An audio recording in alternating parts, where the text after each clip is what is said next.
प्रिय मित्रों, आज हमें पढ़ना है कि अवशेषी अंग किसे कहते हैं। तो मानव के शरीर में ऐसे बहुत सारे अंग पाए जाते हैं जो मानव के शरीर में तो हैं, लेकिन उनकी शरीर में कोई आवश्यकता नहीं है, लेकिन ये पूर्वजों में विकसित थे। तो बताया गया कि अवशेषी अंग क्या हैं। तो मानव के शरीर में अनेक ऐसे अंग पाए जाते हैं जिनका मानव शरीर में कोई उपयोग नहीं है, लेकिन ये अंग पूर्वजों में पूर्ण विकसित थे और वातावरणीय दशाओं के बदल जाने से इन अंगों का महत्व समाप्त हो गया। ऐसे अंग अवशेषी अंग कहलाते हैं। मनुष्य में लगभग 100 अवशेषी अंग पाए जाते हैं, जिसमें से कुछ अवशेषी अंगों का हम यहां वर्णन कर रहे हैं। नंबर 1 है कर्ण पल्लव की पेशियां। बता दिया कि कर्ण पल्लव की पेशियां कान में पाई जाती हैं।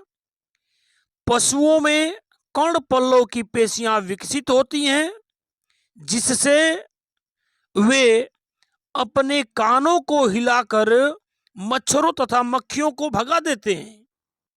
लेकिन मानव कान में ये कर्ण पल्लव की पेशियां अवशेषी बन के रह गई हैं, क्योंकि मानव को अगर मच्छरों मक्खियों को भगाना है तो वो हाथ से इस्तेमाल कर लेता है, हाथ का उपयोग कर लेता है। कान को हिलाने की आवश्यकता नहीं है, इसलिए कान की पेशियां धीरे धीरे निष्क्रिय हो गई हैं और अवशेषी अंग बन करके रह गई हैं। अब बात करते हैं शरीर पर बाल की। बता दिया गया कि कृत्रिम वातावरण में रहने के कारण, बता दिया गया जैसे मानव जंगलों में, जैसे हमने पढ़ा है कि जो हमारा पूर्वज था, जो मानव था, वो जंगलों में रहा करता था, लेकिन वर्तमान समय में वह कृत्रिम वातावरण में आ गया। कृत्रिम वातावरण में रहने के कारण मानव में शरीर पर बालों की कोई आवश्यकता नहीं है, इसलिए मानव में बाल अवशेषी अंग के रूप में पाए जाते हैं। क्योंकि जब उनकी कोई आवश्यकता नहीं तो धीरे धीरे वो अंग जो होता है वह शिथिल होता जाता है, निष्क्रिय होता जाता है। जबकि अन्य स्तनी जंतु, जैसे मानव भी तो स्तनधारी में आता है, तो उसमें बाल की कोई आवश्यकता नहीं, अवशेषी अंग पाए जा रहे हैं बाल। लेकिन अन्य स्तनी जंतुओं में बाल, अन्य जंतुओं में, यहां छूट गया है, जंतुओं में बाल शरीर ताप का नियमन करते हैं। यानी जो अन्य स्तनी जंतु हैं उनमें जो बाल हैं वह शरीर के ताप का नियमन करते हैं, लेकिन मानव में इसकी कोई आवश्यकता नहीं है, क्योंकि वह कृत्रिम वातावरण में रहने लगा है, इसलिए बाल अवशेषी अंग के रूप में रह गए हैं।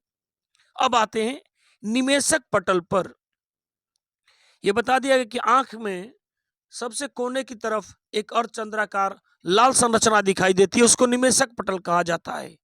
सबकी आंखों में मिल जाता है। तो आंख के भीतरी किनारे पर एक छोटी सी लाल अर्धचंद्राकार झिल्ली प्लीका सेमिलुनेरिस पाई जाती है, जो निमेषक पटल का अवशेष है। बता दिया गया कि आंख के भीतरी किनारे पर एक छोटी सी लाल अर्धचंद्राकार झिल्ली प्लीका सेमिलुनेरिस पाई जाती है, और यह झिल्ली जो होती है वह निमेषक पटल का अवशेष है। यानी मानव में निमेषक पटल अवशेषी अंग के रूप में पाई जाती है, जबकि जल में रहने वाले प्राणियों जैसे मछलियों में ये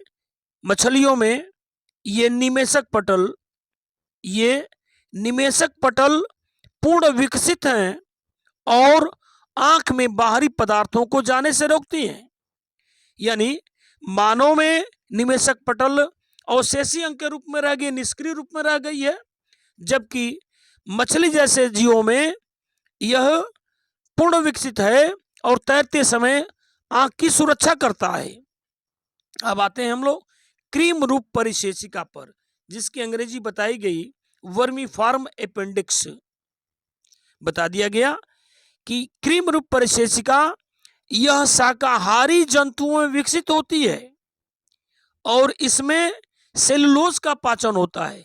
चूंकि जो शाकाहारी जीव जंतु होते हैं वह घास पाती खाते हैं, यानी पेड़ पौधों को की पत्तियों को खाते हैं और पेड़ पौधों में सेलुलोज पाया जाता है। तो इसलिए कहा गया कि यह शाकाहारी जंतु में विकसित होता है, क्योंकि शाकाहारी जंतु पेड़ पौधों की पत्तियों को खाते हैं और पेड़ पौधों की पत्तियों में सेलुलोज होता है। तो शाकाहारी जंतु में विकसित होता है, इनमें सेलुलोज का पाचन होता है, यानी कृमि रूप परिचेचिका जो अंग है इसमें सेलुलोज का पाचन होता है। छोटी आंत जहां जाके बड़ी आंत से मिलती है, ठीक उसके नीचे एक छोटी सी संरचना होती है, उसी को कृमि रूप परिचेचिका कहा गया है। लेकिन मानव में सर्वाहारी स्वभाव हो जाने से यह कृमि रूप परिचेचिका मानव में अवशेषी अंग के रूप में रह गई है। बताया गया कि मानव में सर्वाहारी स्वभाव है, इसलिए सर्वाहारी स्वभाव हो जाने के कारण सेलुलोज के पाचन की कोई आवश्यकता नहीं है, इसलिए यह कृमि रूप परिचेचिका मानव में अवशेषी अंग के रूप में केवल रह गई है।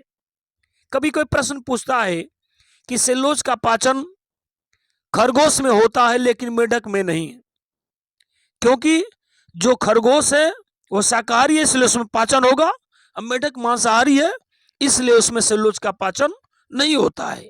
उम्मीद करते हैं ये वीडियो आपको अच्छी लगी होगी।